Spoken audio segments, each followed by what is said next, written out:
ज्याप्पै एकपल्ट बत्ती गयो भने लोड सेडिङ भन्न थालेका छन्। लोड सेडिङ त्यस्तो हुँदैन। परम्परा बिग्रिने भो भन्नेलाई म सोध्न चाहन्छु, तपाईका बुवा हलो जोत्नुहुन्थ्यो, किन पत्रकारिता गर्नुहुन्छ, किन विद्वान पल्टिनुहुन्छ, किन प्रोफेसरी गर्नुहुन्छ, किन परम्परा भत्काउनुहुन्छ? बुवा त हलो जोत्नुहुन्थ्यो त। केपी ओली मधेस विरोधी, उसैले मधेसमा ढाल बनाउँछ। केपी ओली मधेस विरोधी, उसैले मधेसमा बाटो बनाउँछ। केपी ओली मधेस विरोधी, उसैले खेत सिँचाइ गर्न कोशी नदीलाई मधेसमा ल्याउँदैछ।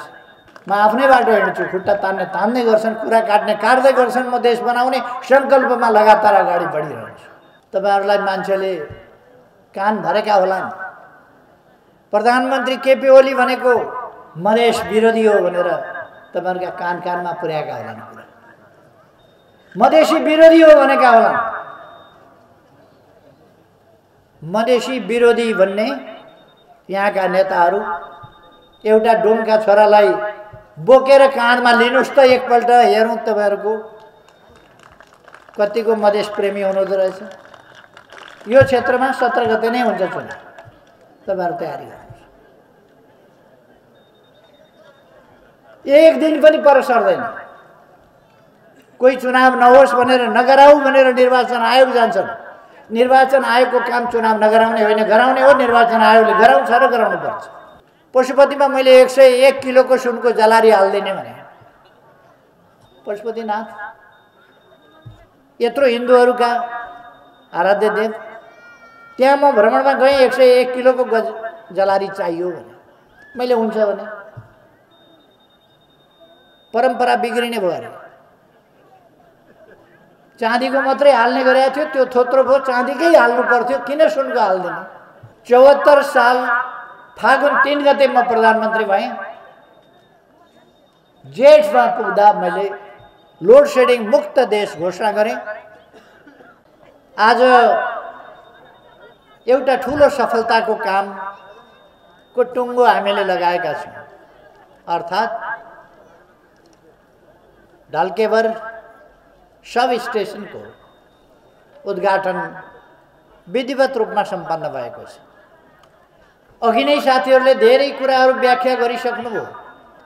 धेरै कुरा प्राविधिक कुरा भएको हुनाले प्राविधिक बाहेक अरू साथीहरूलाई बुझ्न गाह्रो पनि भयो होला। 400 केबी, 220 केबी, कति केबी हुँदा कत्रो डल्लो हुन्छ के थाहा। तर राम्रो काम भएको छ। यहाँबाट बिजुली भारतबाट पनि ल्याउन सकिन्छ, भारत पठाउन सकिन्छ, यहाँबाट हेटौँडा पठाउन सकिन्छ, यहाँबाट इनरुवा पठाउन सकिन्छ र विभिन्नतिर देशभरि नै यसबाट देशलाई नै झलमल्ल पार्नका लागि योगदान पुर्याउन सकिन्छ। त्यति त सबैले बुझ्यौँ। राम्रो काम त्यही हो। बिजुली चाहिएको बिजुली आयो, बिजुली वितरण गर्ने ठाउँ भयो, बिजुली ल्याउने ठाउँ भयो, बिजुली पठाउने ठाउँ भयो। बहुत खुसीको कुरा हो। म यहाँका बासिन्दा साथीहरूलाई बधाई भन्न चाहन्छु। तपाईहरुका ठाउँमा यो हेर्न लायकको, देशलाई ठूलो योगदान गरेको एउटा विकासका निम्तिको पूर्वाधारको निर्माण कार्य, अर्थात् ऊर्जा क्षेत्रको, देशको विद्युतीकरणको क्षेत्रको, देशलाई आधुनिकीकरणमा लाने सम्बन्धी विषयको, देशको औद्योगिकीकरणलाई अगाडि बढाउने सन्दर्भमा योगदान गर्ने, देशलाई डिजिटलाइज गर्ने सन्दर्भमा अनेक हिसाबले देशलाई अगाडि बढाउने सन्दर्भमा ठूलो योगदान पुर्याउने कामको त्यसलाई सम्पन्न गरेर आज हामीले यहाँ उद्घाटन गरेका छौँ। म तपाईहरुलाई बधाई भन्न चाहन्छु। तपाईहरुको ठाउँमा यो काम भएको छ।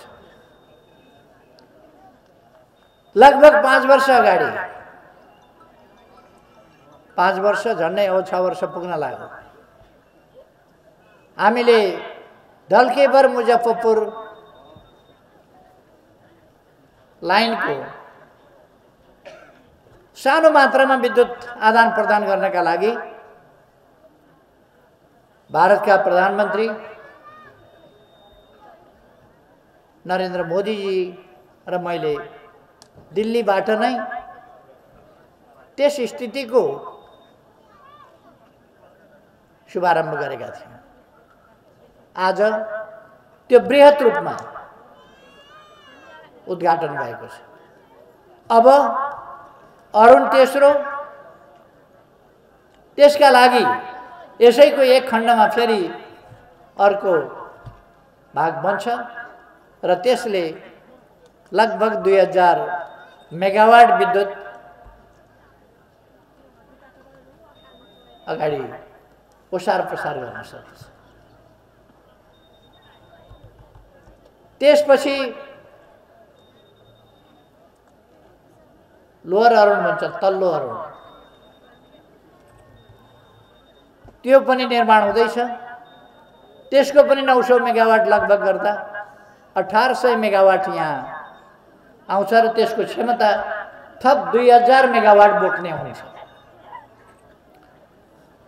हामीले ठुलो फड्का मारेका छौँ यस क्षेत्रमा। अघि नै ऊर्जा मन्त्रीज्यूले राखिसक्नुभयो।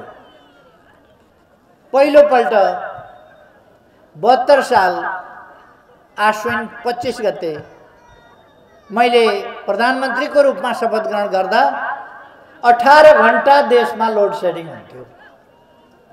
मैले त्यस बेला भनेको थिएँ, यो लगभग 6 वर्ष अगाडिको कुरा हो। त्यति बेला अहिले नेपालमा विद्युत सुरु भएको, फर्पिङबाट विद्युत सुरु भएको 111 वर्ष भयो विद्युत उत्पादन सुरु भएको। साउथ एसियामा हामी विद्युत उत्पादन गर्ने पहिलो देश हो 111 वर्ष अगाडि। तर 105 वर्षसम्म फर्पिङबाट चन्द्रज्योति भनेर सुरु गरिएको पिलपिले बत्ती, त्यो पिलपिलेबाट मास्तिर उक्लिन सकेन। 18 घण्टा देश अन्धकारमा डुब्थ्यो। मैले प्रधानमन्त्री भएको 7 दिनमा घोषणा गरेँ।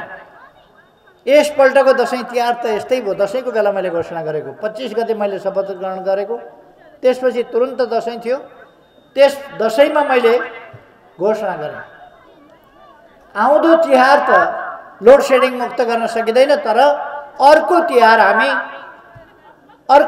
चाहिँ आधारभूत रूपमा लोड सेडिङ हटाउँछौँ र तपाईहरुले तिहार अँध्यारो तिहार मनाउनु पर्ने छैन भनेर मैले घोषणा गरेँ। धेरै मान्छेहरूले त्यसबेला असम्भव कुरा भने, तर नभन्दै अर्को तिहार आउँदासम्म भारतबाट केही बिजुली किनियो, आफ्नो ठाउँमा सुधार गरियो र लोड सेडिङ आधारभूत रूपमा अन्त्य गर्ने बाटो समातियो। आधारभूत रूपमा।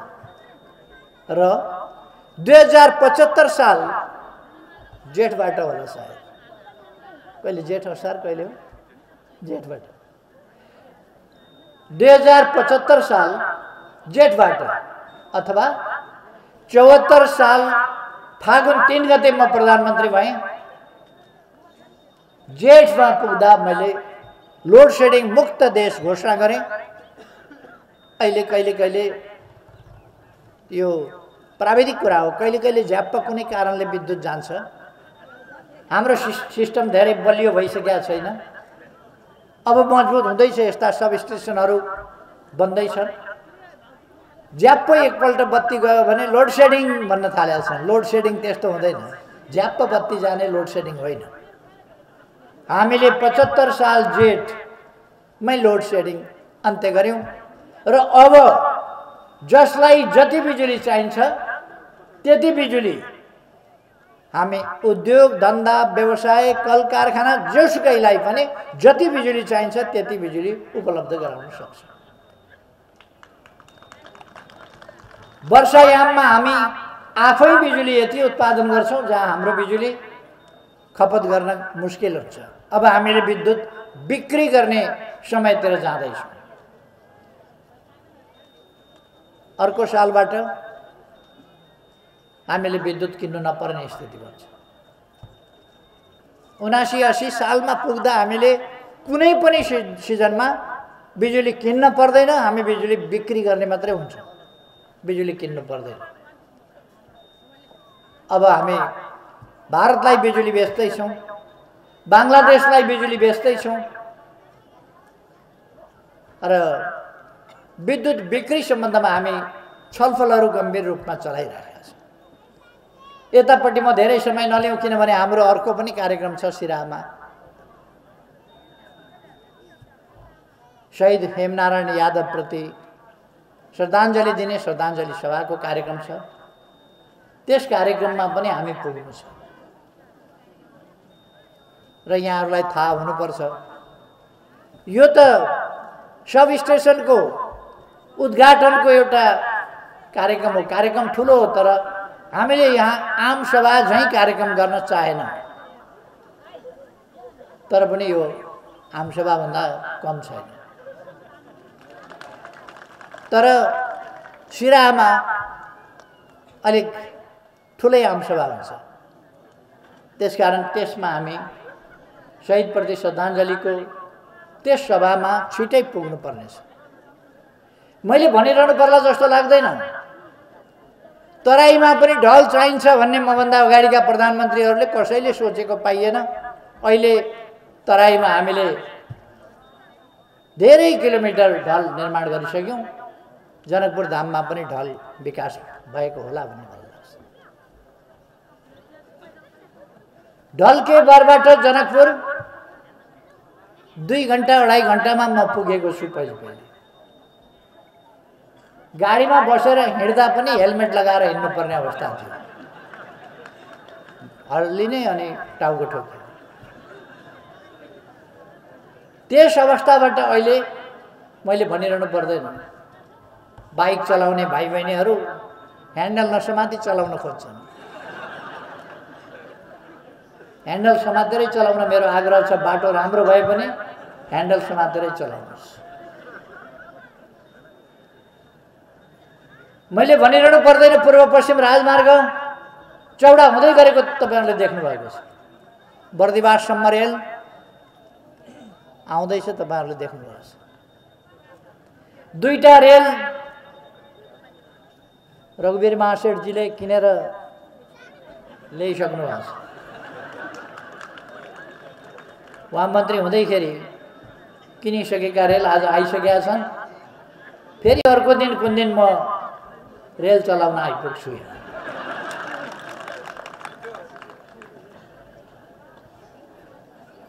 हामी पूर्व पश्चिम रेल चलाउँदैछौँ। अब त्यसको निम्ति त्यसको शिलान्यास कुन दिन हुन्छ, हामी छिटै पूर्व पश्चिम रेलको पनि शिलान्यास गर्ने र पूर्व पश्चिम रेल पनि चलाउने त्यो काम गर्दैछौँ।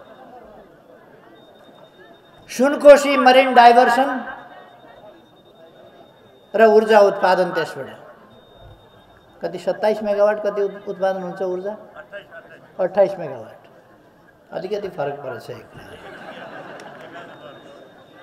28 मेगावाट विद्युत पनि उत्पादन हुन्छ र हजारौं बिघा जमिन सिंचाइ पनि हुन्छ। त्यो कामको शिलान्यास हामी छिटै गर्दैछौँ। त्यो तीव्र प्रक्रियामा छ, जसले तराईको सिंचाइ र कृषि क्षेत्रको उत्पादनमा असाधारण योगदान पुर्याउनेछ।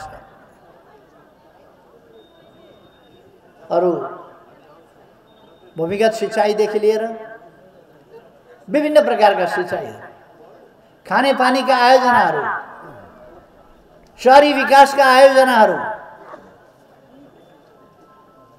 शहरी विकास मन्त्री त यही ल्याइदिएको छ।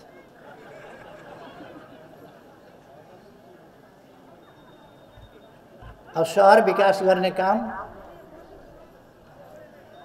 मन्त्रीजीको। अब हामी देशलाई व्यवस्थित शहर, व्यवस्थित बसोबास त्यस दिशामा लाँदैछौँ। फलफुलको खेती, कृषिको आधुनिकीकरण।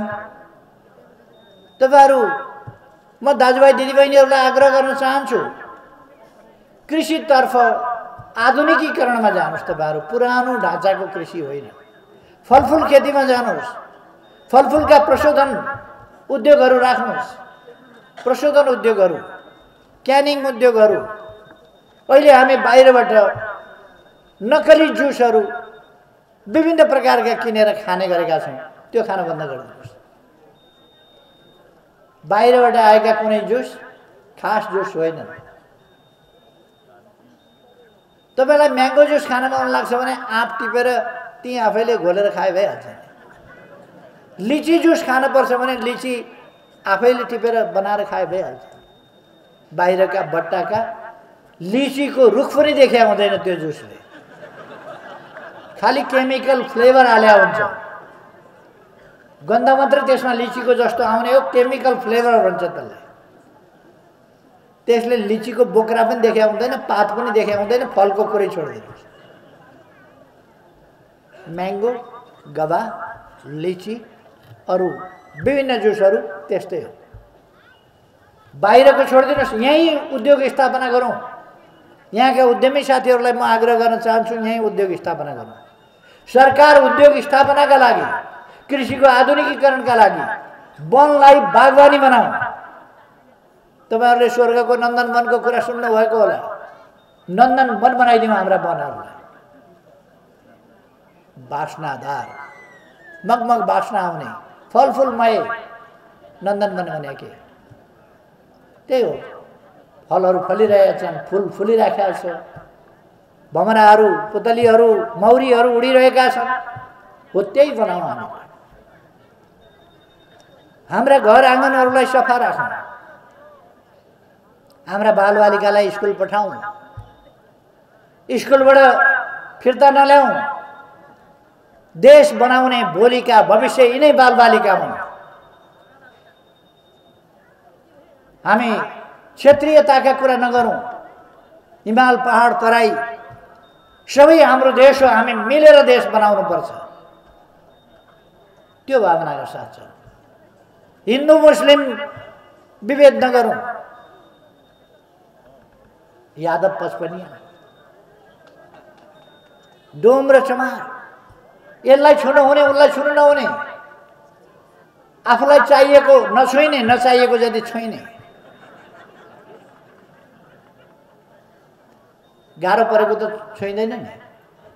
तपाईलाई कोदालो चाहिन्छ, कोदालो त तपाईले विश्वकर्मा कहाँबाट ल्याउनुहुन्छ? छुइँदैन, किन तपाईलाई चाहिन्छ नि। हँसिया छुइँदैन, तपाईलाई चाहिन्छ नि। तर पानी छुइन्छ, किनभने तपाईँको घरैमा छ, आँगनमै छैन, तपाईँको घरैमै छ चापाकल। त्यसकारण तपाईँ गरिबले त्यो पनि हाल्न सक्दैन, त्यो छुन दिनुहुन्न। यो कुरा छोडिदिउँ, यस्ता कुराहरूमा नअल्मलियौँ। मेरो आग्रह छ, हामी विभिन्न उद्गमबाट आएका हौँला, विभिन्न जात जाति हौँला, विभिन्न भाषा भाषी हौँला, तर सबै नेपाली। हामी नेपालका सन्तान हौँ, सबै हकदार छौँ, नेपालका उत्तिकै हकदार छौँ। हामी सबैले अवसर पाउनुपर्छ। तपाईहरुलाई मान्छेले कान भरेका होलान्। प्रधानमन्त्री केपी ओली भनेको मधेस विरोधी हो भनेर तपाईहरुका कान कानमा पुर्याएका होलान्। मधेसी विरोधी हो भनेका होलान्। मधेसी विरोधी भन्ने यहाँका नेताहरू एउटा डोमका छोरालाई बोकेर काँधमा लिनुस् त एकपल्ट हेरौँ तपाईहरुको कतिको मधेस प्रेमी हुनुहुँदो रहेछ। छुन त सक्नुहुन्न डोमको छोरा, खदवेको छोरा त छुन सक्नुहुन्न, चमार दुसादको छोरा त तपाईँ काँधमा उठाउन सक्नुहुन्न। त्यसमा तपाईले आफ्नो सन्तान जस्तो, आफ्नो बच्चा जस्तो त्यसमा देख्न सक्नुहुन्न। अनि कुरा गर्नुहुन्छ मधेसका।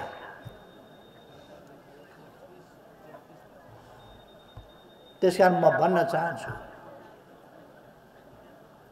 एक खोक्रा नारा लगाएर हुँदैन।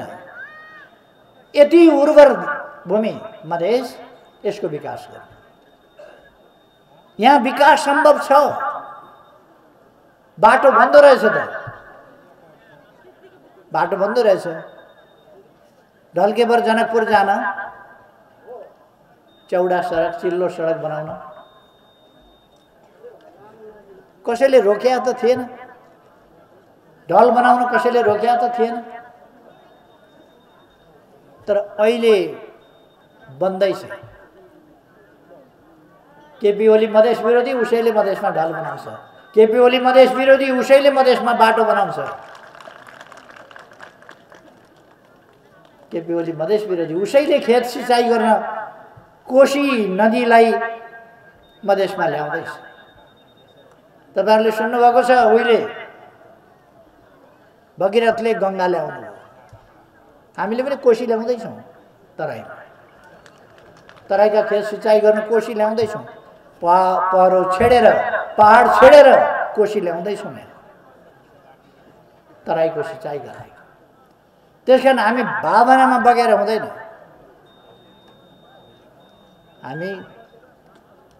हामीले हाम्रो देश, हाम्रो ठाउँ बनाउनु पर्छ।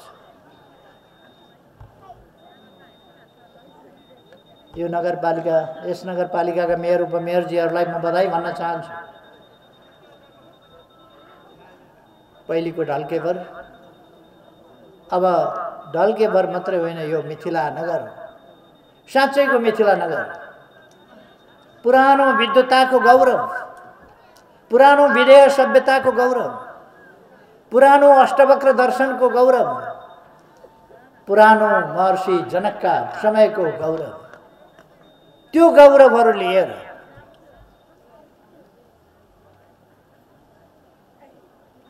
हामी अगाडि बढ्नु छ।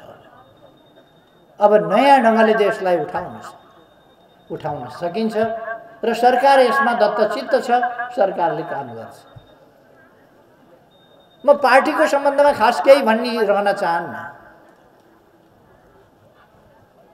उपद्रव गरिराखेका थिए पार्टीभित्र भएर केही मान्छेहरूले। पार्टीभित्र थिए, टेलिभिजनमा गयो, उफ्रियो, सरकारलाई गाली गर्यो, पार्टीलाई गाली गर्यो। हुन त यो सब स्टेसन उद्घाटन भयो, यो यत्रो काम भयो, केही अखबारहरूमा भोलि तपाईहरुले नकारात्मक देख्नुहुन्छ। पशुपतिमा मैले 101 किलोको सुनको जलारी हाल्दिने भने, पशुपतिनाथ यत्रो हिन्दूहरूका आराध्य देव, त्यहाँ म भ्रमणमा गएँ। 101 किलोको जलारी चाहियो भने मैले हुन्छ भने परम्परा बिग्रिने भयो अरे। चाँदीको मात्रै हाल्ने गरेको थियो, त्यो थोत्रो भयो, चाँदीकै हाल्नु पर्थ्यो, किन सुनको हाल्दिने? परम्परा बिग्रिने भयो भन्नेलाई म सोध्न चाहन्छु, तपाईका बुवा हलो जोत्नुहुन्थ्यो, किन पत्रकारिता गर्नुहुन्छ? किन विद्वान पल्टिनुहुन्छ? किन प्रोफेसरी गर्नुहुन्छ? किन परम्परा भत्काउनुहुन्छ? बुवा त हलो जोत्नुहुन्थ्यो त, किन परम्परा भत्कायो? मेरो बुवा पनि प्रधानमन्त्री हुनुभएको थिएन, मैले पनि परम्परा त भत्काउँदै आएको छु। मेरो बुवा त हलो जोत्नुहुन्थ्यो, बुवा हलो जोत्ने हुन्थ्यो, म प्रधानमन्त्री भएको छु, म मन्त्री भएको छु, म सांसद भएको छु। परम्परा भत्काउँदै आएको छु मैले, राम्रोका लागि, नराम्रोका लागि होइन, राम्रोको लागि परम्पराहरू, पछौटे कुराहरू भत्काइन्छ, नयाँ कुराहरू अगाडि बढाइन्छ, सही कुराहरू अगाडि बढाइन्छ। परम्परा भत्कियो अरे। सुनको जलारी हुँदा परम्परा भत्कियो। तपाईलाई जलारी चाहियो, पशुपतिनाथ जस्तो ठाउँमा, पवित्र ठाउँमा सुनको जलारी दिँदा सभ्यता संस्कृति बिग्रियो अरे। खैर, कुरै काट्ने, कुरै फिट्ने मान्छेहरूको कमी हुँदैन। म साथीहरूलाई कुनै प्रकारको भ्रम नराख्न आग्रह गर्न चाहन्छु। हामीले हाम्रो देश बनाउनु छ, यो जिल्ला बनाउनु छ, यो नगरपालिका बनाउनु छ, यो वडा बनाउनु छ र म आग्रह गर्न चाहन्छु, अब केही वर्षभित्र यी ठाउँहरू यस्तै हुन हुँदैन। यी ठाउँहरू विदेशीहरू आएर आनन्दका लागि भ्रमण गर्ने रमणीय त्यस्तो ठाउँ हुनुपर्दछ। त्यो अनुकरणीय, अनुसरणीय ठाउँ हुनुपर्दछ। आहा, ठाउँ त यस्तो पो बनाउनुपर्छ भन्ने यस्तो हुनुपर्दछ। यो ठाउँहरू बगैँचानुमा, आधुनिक सहरनुमा के बनाउने हो, तर त्यो बनाउने जङ्गल लगाउने हो भने यस्तो फलफुलको जङ्गल लगाउने कि मान्छे, सार्वजनिक जमिन हो भने त्यो सार्वजनिक जमिन पनि खेर किन जान दिने? त्यसको व्यवस्थापन गरौँ। त्यसले ठुलो आम्दानी दिन्छ, त्यसले आनन्द दिन्छ, त्यसले मन हर्षित बनाउँछ, त्यसले जीव जन्तु सबैलाई प्रसन्न बनाउँछ। हामी त्यतापट्टि लाग्यौँ। म आग्रह गर्न चाहन्छु, मैले अहिले धेरै कुरा नभनौँ। अहिलेको सरकारको काम विकास गर्ने हो, विकासमा लागेको छ। पार्टीभित्रै बसेर, सरकारभित्रै बसेर खुट्टा तान्नेहरू त्यही थिए। कुन्ती मोक्तानको एउटा गीत सम्झिएर म पनि हिँडिराखेका थिएँ अगाडि। म त हिँड्छु मेरै बाटो खुट्टा तान्दै गरेर, म आफ्नै बाटो हिँड्छु, खुट्टा तान्ने गर्छन्, कुरा काट्दै गर्छन्। म देश बनाउने सङ्कल्पमा लगातार अगाडि बढिरहन्छु। मेरा लागि के मधेसी, के पहाडी, के हिमाली, के पूर्वका, के पश्चिमका, जुनसुकै जातका, जुनसुकै भाषाका, जुनसुकै आस्थाका, जुनसुकै पेसा व्यवसायका जनता, तिनको उन्नति नभइकन देशको उन्नति हुँदैन। तिनको गरिबी नहटिकन देशको गरिबी हट्दैन। त्यसकारण मेरो काम तिनलाई गरिबीबाट माथि उठाउने हो, तिनलाई पछौटेपनबाट अगाडि बढाउने हो, तिनलाई दबेको स्थितिबाट नदबेको माथिल्लो स्थितिमा मनोबल उठाउने हो। त्यस काममा म लागेको छु। मेरो सरकार लागेको छ, मेरो पार्टी लागेको छ। केही मान्छे एउटा मैले भन्ने गरेको छु, हिन्दीमा एउटा कहावत छ, मौत आती है तो चिट्ठी के पैर उगाती। कमिलालाई काल आयो भने पखेटा पलाउँछ। पखेटा पलाएपछि पालबाट निस्किँदै बुर्र उड्दै गर्छ। जब बुर्र उड्यो चरो आउँछ, टिपिक्क टिप्छ, अर्को बुर्र उड्छ, टिपिक्क टिप्छ। अब यिनीहरूलाई पनि दशा लाग्यो। प्रधानमन्त्री खाना हिँडेका एउटा भनाइ छ नि, चोक्टा खाना हिँडे झोलमा डुब्यो। प्रधानमन्त्री खाना हिँडेका, मैले भनेको थिएँ 2-4 महिना पर्ख न, मैले त यो वितरणा नगर भनेर।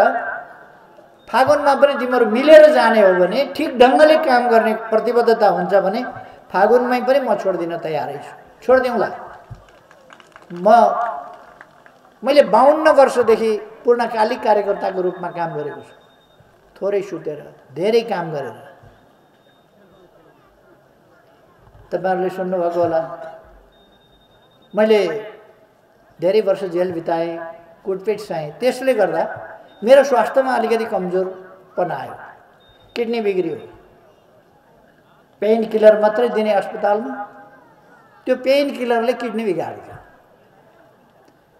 पूर्वराज 14 वर्ष अगाडि एउटा किडनी फेरे, 13 वर्ष त्यसले काम गर्यो। त्यसपछि त्यसमाथि शरीरले थाहा पायो कि अर्को किडनी राखेको छ, त्यसलाई हमला गर्यो। फेरि अर्को किडनी राखे। मेरा साथीहरूलाई अलि आश थियो, यो दोस्रो पल्ट किडनी फेरेपछि त बाँच्दैन भन्ने कहाँ सुन्नुभयो उहाँहरूले? अझ नेपालमा किडनी फेरेर त बाँच्दैन कहाँ सुन्नुभयो? आश लिएर प्रार्थना गरौँ, अल्लाह भगवान सब सम्झेर बस्नु। उहाँहरू नेपालमै किडनी ट्रान्सप्लान्ट गर्ने, किडनी फेर्ने मूर्ख हो, जान्छ राम्रै हुनेको। साथीहरूले सोच्नुभयो 10 दिनका दिन आएर फेरि म काममा सहभागी, छक्क पर्नु। अहिले अब यसो विचार गर्नुभयो, यो मान्छे मरेको छ भनेर पर्खिएर पार लाग्ने रहन्छ, बरु हिँड्नु बाटो। अनि उहाँहरू बाटो लाग्नुभयो। ए नजाऊ भन्दैछु, भन्दैछु, हिँडिरहेको। किन छोडे पार्टी? निकालेका थिएन, केही गरेका थिएन। यति उपद्रव गर्ने, पार्टीभित्र बसेर यति उपद्रव कुनै पार्टीमा चल्छ? तपाईँहरूले थाहा पाउनुभएको छ दुनियाँमा? कहीँ थाहा पाउनुभएको छैन, कहीँ हुँदैन यस्तो। तर पनि कारबाही गरिएको छैन, तर पनि उत्ताउलिएर हिँड्यो।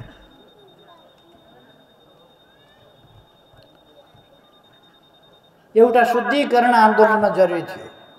अब पार्टी कार्यकर्ताले कसरी अगाडि बढ्ने, कता अगाडि बढ्ने, सक्रिय हुन पाएका छन्, सङ्गठित हुन पाएका छन्, काम गर्न पाएका छन्। अब उहाँहरू हेरेपछि नत्र 3 वर्ष त पार्टी कमिटी पनि छैन, काम पनि छैन, सक्रियता पनि छैन, त्यस्तो हालतमा थियो। अब फेरि पार्टी निन्द्राबाट बिउजिए जस्तो भएको छ। त्यसकारण कुनै चिन्ता गर्नु पर्दैन। अघि एकजना साथीले अलिकति भन्दाखेरि थोरै स्लिप खायो। देशमा सङ्कट आएको छ भनेर के सङ्कट आउँछ? 2-4 जना जाँदैमा सङ्कट आउँछ। 3 करोड मान्छे छन्। 3 करोड मान्छे भएको ठाउँमा 2-4 जना, 200 मान्छे गयो होला, 300-400 500 मान्छे गयो होला, के को सङ्कट? 3 करोड जनता छ, गए कस्ता मान्छे गए? देश बनाउने खालका गएर, देशभक्ति भएका गएर, जनतालाई माया गर्ने खालका गएर, जनतालाई सुख दिने खालका गएर, त्यस्ता मान्छे जाँदा के को सङ्कट? चुनाव हुँदैछ 78 साल वैशाख 17 गते शुक्रबार। यस क्षेत्रमा तपाईहरु 78 साल वैशाख 17 गते शुक्रबार चुनाव हुन्छ। तपाईहरु तयार गर्नुस्, तयारी गर्नुस्। यो क्षेत्रमा 17 गते नै हुन्छ चुनाव। तपाईहरु तयारी गर्नुस्। एक दिन पनि पर सर्दैन। कोही चुनाव नहोस् भनेर, नगराऊ भनेर निर्वाचन आयोग जान्छन्। निर्वाचन आयोगको काम चुनाव नगराउने होइन, गराउने हो। निर्वाचन आयोगले गराउँछ र गराउनु पर्छ, गराइहाल्छ। अरु सानातिना कुराहरुमा हामी अल्झिदैनौँ। हामी अब नयाँ सिराबाट देश बनाउने, पार्टी निर्माण गर्ने, आन्दोलन निर्माण गर्ने, नयाँ सिराबाट चुनावमा जाने, चुनावबाट सरकार बनाउने, यी सारै किचकिच गर्ने। तपाईहरु फेसबुकहरुमा हेर्नुहुन्छ होला, कस्ता कस्ता शब्द बोल्छन्, कस्तो कस्तो मुख छाड्छन्, कस्ता कस्ता गाली गर्छन्। सभ्यताको थोपो छैन। त्यस्ता मान्छेहरु, त्यस्ताहरुलाई ठिक लगाउनु पर्छ यो चुनाव। म तपाईहरुलाई देश बनाउने यस अभियानमा साथ दिन आम दाजुभाइ दिदीबहिनीहरुमा हार्दिक आग्रह अनुरोध गर्न चाहन्छु। यो ठुलो काम भएको छ आज, यसका निम्ति तपाईहरुमा बधाई भन्न चाहन्छु। तपाईहरु सबैमा धेरै धेरै शुभकामना भन्न चाहन्छु। तपाईहरुको स्वास्थ्य राम्रो रहोस्। कोभिडले हामीलाई दुःख दिएको थियो, कोभिडलाई हामी नियन्त्रण गर्दै ल्याएका छौं। अब हामीले भ्याक्सिन सुरु गरिसकेका छौं। फ्रन्ट लाइनमा बस्नेहरुलाई भ्याक्सिन सुरु गरिसकेका छौं। अब यो भ्याक्सिनको सिलसिला लगातार अगाडि बढ्छ र 3 महिना भित्र फ्रन्ट लाइनवालाहरुको भ्याक्सिनको काम सक्छौं र त्यसपछि अरु साथीहरुको भ्याक्सिनको निरन्तर चल्छ र यो सन् 2021 यस देशबाट र सम्भवतः दुनियाँबाट कोभिड-19 लाई लखेट्ने, पराजित गर्ने वर्ष हुनेछ। म तपाईहरु सबैमा सुस्वास्थ्य रहनका लागि, मास्क प्रयोग गर्नका लागि, सामाजिक दूरी कायम गर्नका लागि र सरसफाइमा ध्यान दिनका लागि विशेष आग्रह गर्न चाहन्छु। सरकारलाई तपाईहरुको ज्यान सबभन्दा प्यारो छ। त्यसकारण सरकारले सुरुदेखि नै विभिन्न कदमहरू चालेको छ, तपाईहरुको साथ सहयोग पाएको छ। यसका निम्ति म तपाईहरुलाई धन्यवाद पनि भन्न चाहन्छु र आफ्नो भनाइ यिनै शुभकामनाका शब्द साथ र मलाई यो कार्यक्रममा यसरी आमन्त्रण गर्ने आयोजकहरूलाई धन्यवाद दिँदै आफ्नो भनाइ टुङ्ग्याउँछु। धन्यवाद।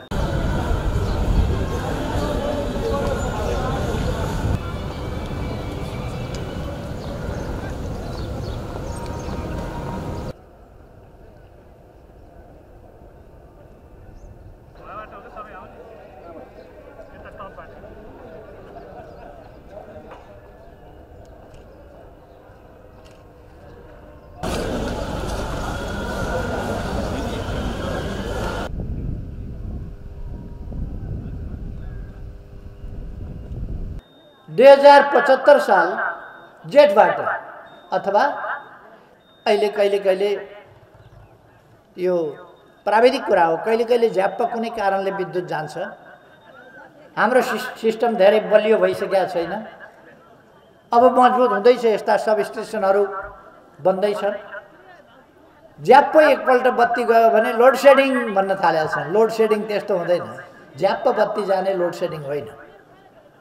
हामीले 75 साल जेठमै लोड सेडिङ अन्त्य गर्यौँ र अब जसलाई जति बिजुली चाहिन्छ त्यति बिजुली हामी उद्योग धन्दा व्यवसाय कल कारखाना जोसुकैलाई पनि जति बिजुली चाहिन्छ त्यति बिजुली उपलब्ध गराउन सक्छौँ।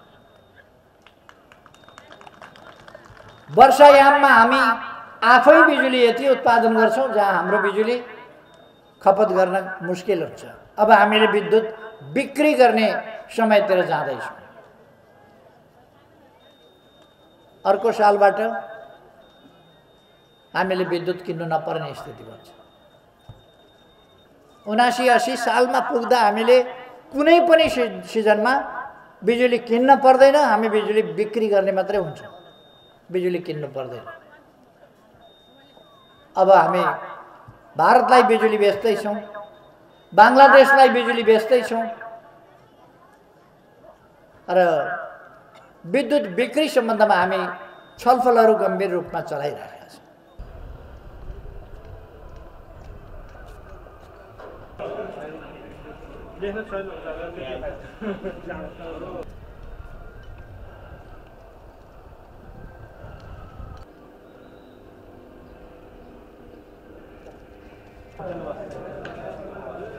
हेलो दादा, हेलो हेलो।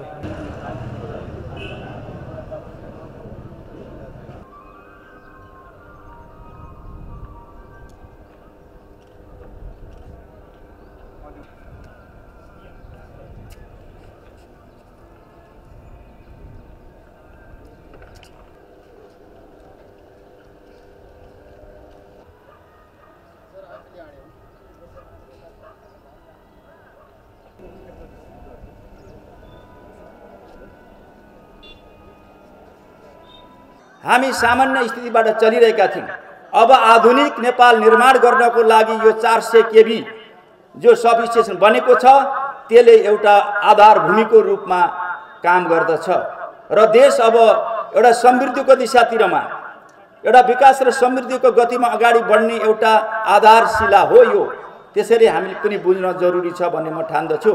आज जुन प्रकारका चुनौतीहरू छन् ती प्रकारका चुनौतीहरू जस्तो कि हामीसँग ऊर्जा क्षेत्रमा करिब 3000 को हाराहारीमा पिपिए भएर बसिरहेका छन् हाम्रा हाइड्रो पावरहरू भने झन्डै 3000 एउटा अन्डर कन्स्ट्रक्सनमा छन्।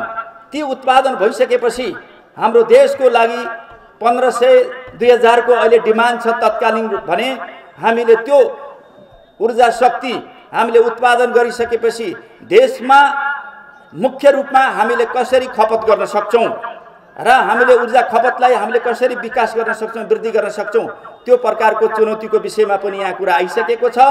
त्यति मात्रै होइन, हामीले यस्ता प्रकारका सब स्टेसन र यस्ता प्रकारका हामीले ट्रान्समिसन लाइनहरू निर्माण गर्यौं भने हामीले आयात र निर्यात पनि गर्न सक्छौं। हाम्रो छिमेकी मुलुक भारत, बंगलादेश, पाकिस्तान लगायतका देश र उत्तरको चाइनासँग पनि ठूलो व्यापार गर्न सक्छौं। हाम्रो दलसुरको धनी देश नेपालबाट हामीले काफी मात्रामा ठूलो पैमानामा हामीले ऊर्जामा विकास गरिसकेपछि, एनर्जी पैदा गरिसकेपछि यो ट्रान्समिसन लाइनबाट यहाँ आइपुगि सकेको छ।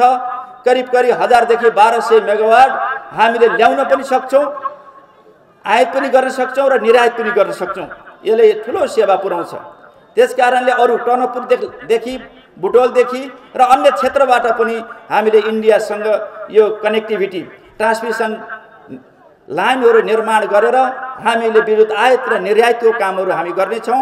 चाइनासँग पनि त्यो व्यवस्था गर्नेछौँ र करिब हाम्रो सोचमा बंगलादेशसँग पनि डेडिकेटेड लाइनहरू चाहिँ निर्माण गरेर सकेसम्म त्यसको लागि पनि कोसिस जारी रहनेछ र यसले गर्दा देशमा ऊर्जाको मात्रामा काफी मात्रामा वृद्धि भएर देशको आवश्यकता पूरा गर्नुको साथसाथै हामीले निर्यात गरेर ठूलो चाहिँ धनराशि र यो देशको विकास र समृद्धिको लागि ठुलो आय स्रोत निर्माण गर्ने लक्ष्य रहेको कुरा म जानकारी गराउँदै अबका चुनौतीहरूलाई सामना गर्नको लागि हामीसँग उत्पादन हुँदैछ, हुनेवाला छ, विद्युत उत्पादन हुनेछ र हुनेवाला छ, भइरहेको छ।